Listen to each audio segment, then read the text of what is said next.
I've been playing around with Android 16 on my Pixel 8 and I have to be honest, it's kinda weird. It came around really quickly, right? Beta 3 has been available for a while now, with the 4th dropping just the other day, and we have to talk about this because regardless of which build you're on, it's a bit of a strange one. Hey guys, I'm Ryan Thomas, and I don't know about you, but I always used to get excited about upcoming Android updates. I spent heaps of time flashing firmware to my phone as a teenager, and I loved playing around with the new features, with new aesthetics, and generally, as Android progressed, it's seen less and less improvement down the years.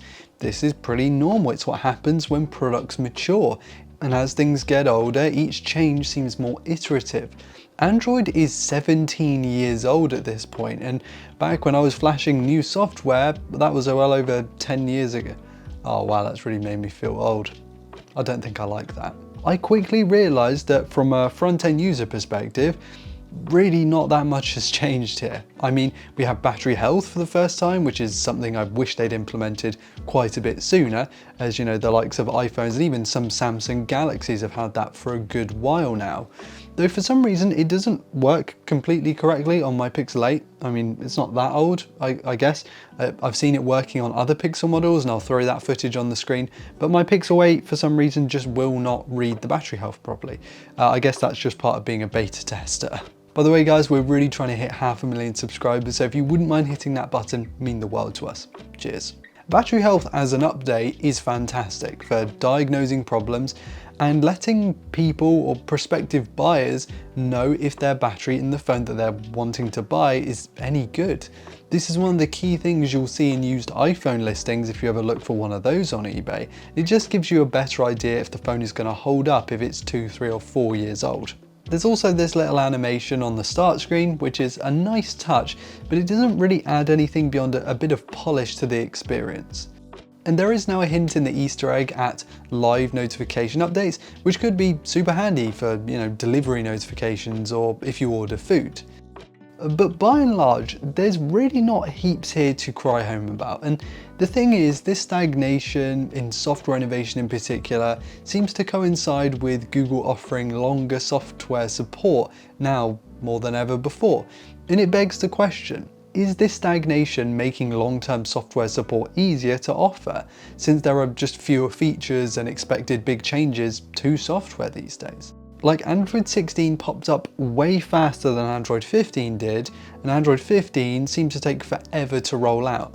And given the underwhelming level of consumer-facing features in this new software, that's not entirely surprising. From what I've read online, there are two things. One, it seems like the bulk of the changes coming to this build are going to be sort of security fixes, tweaks, things happening in the background that you might not ever notice. You probably will never notice as a consumer.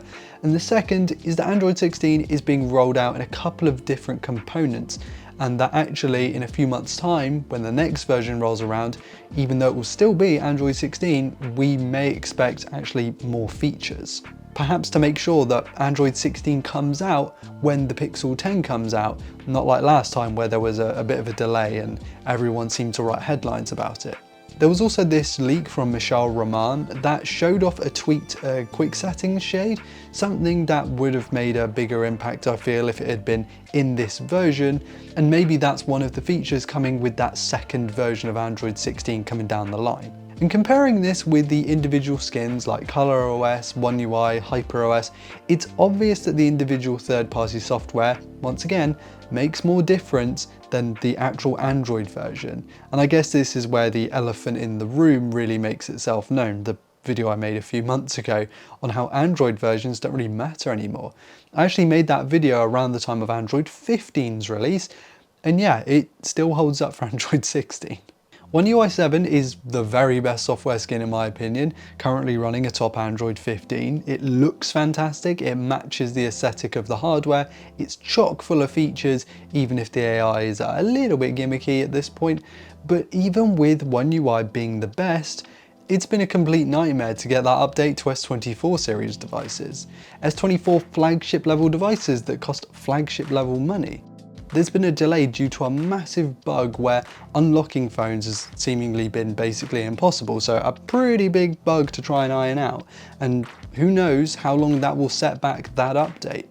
I think in the future, as AI becomes more tightly integrated into our lives, and genuinely something I just pray doesn't happen, but it seems to be happening anyway, we are likely to see more of a shift in functionality in future Android versions, as Gemini becomes the actual hub of our phones instead of just a replacement of Google Assistant right now. That's where my money would be if I had to bet on where the next significant Android version would take us. But that could be 3 to 5 years down the line, depending on how quickly Gemini advances. And I'm not even sure what kind of big features would really make me excited about new versions of Android. Once again, it's an incredibly mature piece of software at this point. Maybe a breakthrough in efficiency to boost battery life, or a DeX-like system so I can turn my Pixel into a full Linux-powered desktop with the power of the increasingly capable ARM chips that we have. I do think that the leak we saw from Michal with the new notification shade could be pretty neat as well, I guess. And by the way, I've been running Android 16 Beta 4 on my Pixel 8, which I think might be the best value Pixel smartphone we've ever had. I mean, how this phone secondhand costs half the price of a brand new Pixel 9a is genuinely staggering to me. Yeah, that's around the price of a decent pair of noise cancelling headphones. It's really not that old a phone, it still has years and years of support, as I'm sure you all know, and is a mainline Pixel, so it has a great set of cameras, a wonderful display to go with. I know this is going a little bit off topic right now, but if we're talking about Pixel software updates, I mean, they are probably the best in the business. By the way, I've also been seriously considering and covering ROMs like Lineage OS and Graphene OS on this channel, so let me know in the comments if you're actually interested in that stuff, because I always find it hard to gauge if people are still into putting ROMs on their phones compared to the years gone by where it used to be pretty normal for the Android community. It seems like more and more as the years go by, these so-called major software update releases are becoming more minor. And maybe that's okay, because maybe that means we will get more updates in a more timely manner to keep up with the changes to software and AI. Like maybe that means that companies can ship more of those updates to keep our phones supported with the latest applications for just a little bit longer.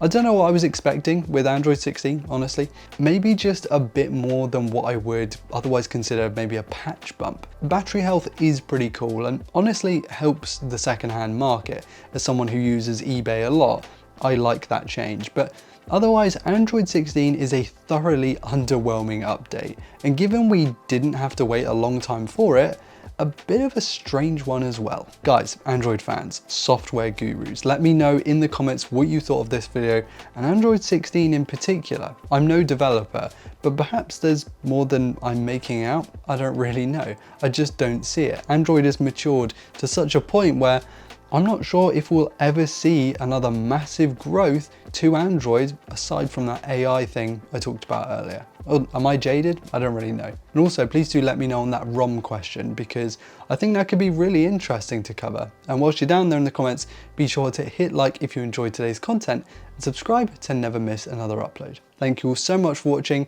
I've been Ryan Thomas and I will catch you later. Cheers.